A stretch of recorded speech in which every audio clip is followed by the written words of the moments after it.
wabarakatuh. Perkenalkan, nama saya Masnun Amelia Linda, biasa dipanggil Linda. Saya dari Prodi Bisnis Digital semester 2. Di sini saya akan menjelaskan mengenai hubungan negatif antara harga dan permintaan. Terus yang kedua adalah pengaruh pendapatan pada permintaan. Yang ketiga, contoh barang substitusi dan komplementer. Yang keempat, lonjakan permintaan pada hari raya. Dan yang terakhir adalah dampak teknologi digital terhadap pola permintaan. Langsung aja. Yang pertama itu mengenai hubungan negatif antara harga dan juga permintaan. Nah, mengapa sih harga dan permintaan memiliki hubungan yang negatif? Jadi, hubungan negatif ini dikenal sebagai hukum permintaan. Jika harga naik, jumlah barang yang diminta turun, dan juga sebaliknya.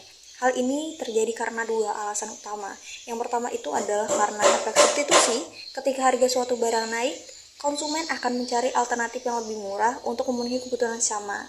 Nah, alasan yang kedua itu bisa juga karena efek pendapatan. Saat harga naik, daya beli uang Anda berkurang. Dengan jumlah uang yang sama, Anda tidak lagi mampu membeli barang dalam jumlah yang sama seperti sebelumnya. Nah, jadi kayak gitu. Selanjutnya, bagaimana pendapatan mempengaruhi permintaan pasar? Nah, pendapatan ini seperti yang kita tahu merupakan faktor penentu daya beli. Namun, pengaruhnya bergantung pada jenis barangnya lagi. Jadi, jika barangnya normal, pendapatan naik, permintaan barang ini juga ikut naik. Misalnya, pakaian berkualitas dan juga barang elektronik. Sedangkan kalau barang inferior, jika pendapatan naik, permintaan justru turun karena konsumen beralih ke barang yang lebih berkualitas. Misalnya, barang dari transportasi umum ke kendaraan pribadi. Nah, simpelnya saya bisa bilang, jika pendapatan meningkat, maka daya beli konsumen meningkat juga. Yang ketiga, berikan contoh barang substitusi dan komplementer. Jadi untuk arti sendiri, barang substitusi itu adalah pengganti, sedangkan barang komplementer itu adalah pelengkap. Jadi, barang yang bisa saling menggantikan itu adalah barang substitusi. Contohnya, beras dan jagung atau kopi dan teh. Jika harga kopi naik tajam, orang akan cenderung memilih teh. Sedangkan barang komplementer itu pelengkap kan? Jadi barang yang penggunaannya harus bersamaan agar memberikan manfaat maksimal. Contohnya, itu seperti printer dan juga tinta. Jika harga printer turun, permintaan terhadap tinta biasanya akan ikut meningkat. Lanjut yang keempat, mengapa permintaan barang meningkat menjelang hari raya? Jadi fenomena ini dipengaruhi oleh faktor psikologis dan juga tradisi. Sebenarnya bukan sekedar harga, tapi beberapa penyebabnya antara lain adalah ekspektasi kebutuhan, yang dimana adanya kebutuhan khusus untuk perayaan seperti bahan makanan kue atau baju baru.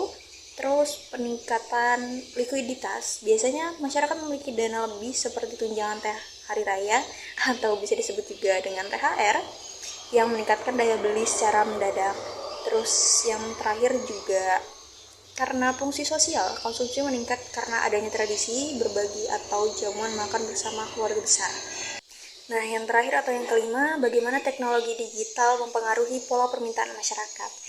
Kalau diingat-ingat lagi, teknologi digital telah mengubah cara pasar bekerja secara fundamental melalui beberapa cara. Yang pertama itu kemudahan akses. Aplikasi belanja online memungkinkan orang memesan barang kapan saja yang cenderung meningkatkan frekuensi belanja. Terus yang kedua, transparansi harga. Konsumen dapat membandingkan harga dari berbagai toko dalam hitungan detik, membuat permintaan menjadi lebih sedikit sensitif terhadap perubahan harga. Terus selanjutnya ada personalisasi. Algoritma media sosial dan e-commerce menampilkan iklan sehingga menciptakan kebutuhan baru yang sebelumnya tidak terpikirkan oleh konsumen. Dan yang terakhir, pergeseran barang fisik ke digital. Permintaan terhadap barang fisik seperti CD lagu atau buku cetak menurun, berganti menjadi permintaan terhadap layanan langganan, streaming, dan juga e-books. Jadi, itu semua yang tadi saya sudah jelaskan. Terima kasih dan Wassalamualaikum warahmatullahi wabarakatuh.